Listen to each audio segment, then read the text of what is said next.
a particle is projected vertically upwards or it reaches maximum height in t seconds. देखिए अगर कोई particle को ऊपर फेंका जाए and if it reaches the maximum height, let's say suppose somewhere here in t seconds, the maximum height पे the final velocity has to be 0. हमें पता है ये, तो हम लिख सकते हैं कि final velocity 0 is equal to u minus g, और टाइम टी मान रहे हैं हम कि टाइम टी पे इस टाइम पे वो टॉप पे पहुंच गया है. चलिए बहुत अच्छी बात है. So you from here will be equal to G T. ठीक है, अब यहाँ से हम शुरू करते हैं. अगर किसी रैंडम टाइम पे यहाँ पे कहीं टाइम टी हो रखा हो बीच में कहीं, तो ये जो हाइट है ना, the height of the particle at any time T will be, ये पूछ रहे हैं वो कि आफ्टर ऑल ये हाइट कितनी होगी. हमें यही सोचना है और इसके लिए एक करेक्ट इक्वेशन बनानी है हमें. तो लेट्स सपोज मैं सेकंड इक्वेशन के लिए लिखता हूँ कि भाई जो ये जो हाइट एच है इसको मैं लिखना चाहता हूँ कि यू टी, यू तो सेम ही है ना और टाइम स्मॉल टी है, minus G T square by 2, और u यहाँ से बोरो कर लेता हूँ. तो ये क्या हो जाएगा, ये हो जाएगा जी, u को अगर gt लिखे तो gt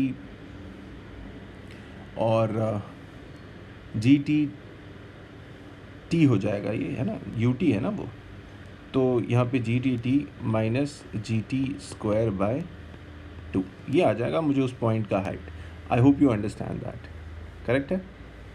क्या ये क्लियर हो गया आपको? अगर यहाँ आप समझ गए इस मुद्दे को, तो यहाँ से मैं इसको आराम से सॉल्व करके निकाल सकता हूँ. One of the options can match. तो अब अगर मैं h को लिखना चाहूँ तो क्या मैं h को ऐसे लिख सकता हूँ कि मैं माइनस जी बाई 2 बाहर ले लूँ और अंदर में t माइनस टी का होल स्क्वायर, और इसमें बाद में h को जोड़ दूँ, है ना. h क्या था 0.5, क्या जो h की वैल्यू थी. मैक्सिमम हाइट अभी तक हमने यहाँ कहीं लिखा नहीं है. अगर हम मैक्सिमम हाइट लिखते हैं, एक बार मैं वो भी देख लेता हूँ कि मैक्सिमम हाइट कितनी होगी. अगर यहाँ से मैं मैक्सिमम हाइट निकालूँ तो फाइनल वेलोसिटी इज़ 0.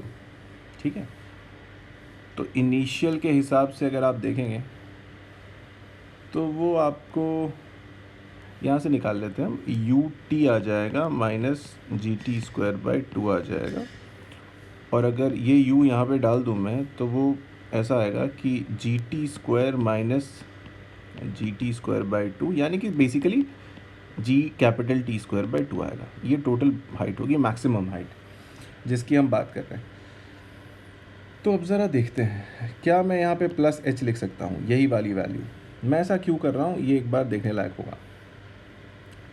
मैं ऐसा इसलिए कर रहा हूँ कि अगर मैं इसको एक्सपैंड करूँ ना, इस टर्म को अगर मैं एक्सपैंड करूँ तो आप देखिएगा थोड़ा सा कि मैं अगर माइनस जी बाई 2 बाहर रख रहा हूँ, and if I expand this term this will be a minus b whole square, है ना, a square minus 2tt plus t square, और प्लस एच तो अपने मन से लिख रहा हूँ मैं, वो क्यों लिख रहा हूँ आप समझेंगे अभी. तो अगर मैं सबको मल्टीप्लाई करना शुरू, तो पहला टर्म क्या हो जाएगा, जी T square by 2, capital T square है ना वो, है ना. दूसरा टर्म 2 और 2 कटेंगे तो सिर्फ क्या आ जाएगा,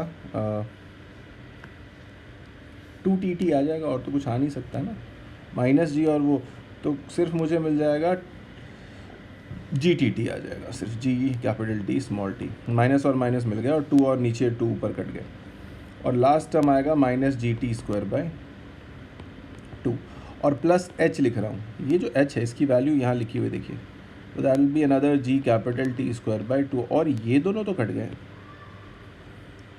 अब देखो ज़रा कि एच की जो वैल्यू आ रही है हमारी, एच की जो वैल्यू आ रही है वो ये थी ना आपकी, देखिए यहाँ g capital t small T, मैं यहाँ दिखाने की कोशिश कर रहा हूँ आपको, यहाँ g capital t small t minus g small t square by 2, क्या वही आ रहा है यहाँ पे भी, g capital t small t minus g small t square by 2, है ना.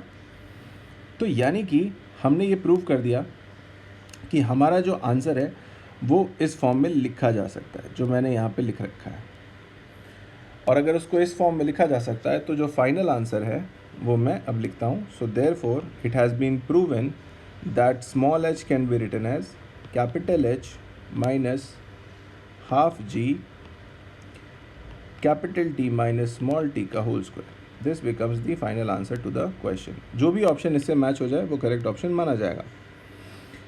तो ये ऑप्शन मैच हो रहा है। हाँ, इसमें एक छोटी सी गड़बड़ हो गई है, यहाँ पे कैपिटल टी को होना चाहिए था, यहाँ पे कैपिटल टी, और यहाँ पे स्मॉल टी को होना चाहिए था। बाकी ये ऑप्शन इसी फॉर्म में जो भी होगा आपके मॉड्यूल में या आपके क्वेश्चन बैंक में वो सही बैठेगा। This is your answer.